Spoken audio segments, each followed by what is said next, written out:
তোমাকে না জানিয়ে তোমার এই কালো কুচকুচে চুল আমি সাদা করে দেব, রুখতে পারবে? তোমার এই চোখের লাল চাহনি আমি ঝাপসা করে দেব, ঠেকাতে পারবে? তোমার এই লোহার মতো মজবুত দাঁত 32টা 16 একটা একটা করে ট্রান্সফার করিয়ে দেব, তোমার কাছে কোনো পারমিশন নেব না, ধরে রাখতে পারবে? এইভাবে আস্তিন গোটানো মাসল ফোলানো ধরে রাখতে পারবে তো? এরকম করবে না তো? এইভাবে এরকম হবে না তো?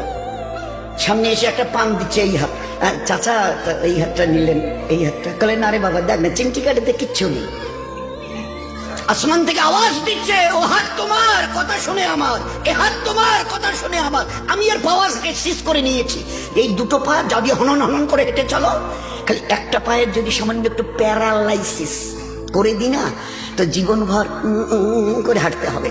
বেডরুম থেকে নিয়ে বাথরুম একদম লাগালাগি, অ্যাটাচড, আমরা বলি না অ্যাটাচড। তুই বেডরুম থেকে নেমে বাথরুম কত 4-5 হাত, বেডরুমের দেয়াল আর এটাই হচ্ছে বাথরুমের দেয়াল, মাঝখানে একটা দরজা। এখান থেকে উঠে ওই ঘরে রুমটাতে পারবে? আছে পাওয়ার? কিসের দেমাগ তোমার? কিসের এই অহংকার তোমার? শুনুনি কোনোদিন নবীজির কাছ থেকে অহংকার, তাকাব্বুর এটা আমার চাদর, বড়াই এটা আমার চাদর, আল্লাহ বলছেন। আর আমার চাদর ধরে যে টান দেয় তার ঠিকানা কোথায়? এবার বলেন না, সবাই কম বেশি জানে।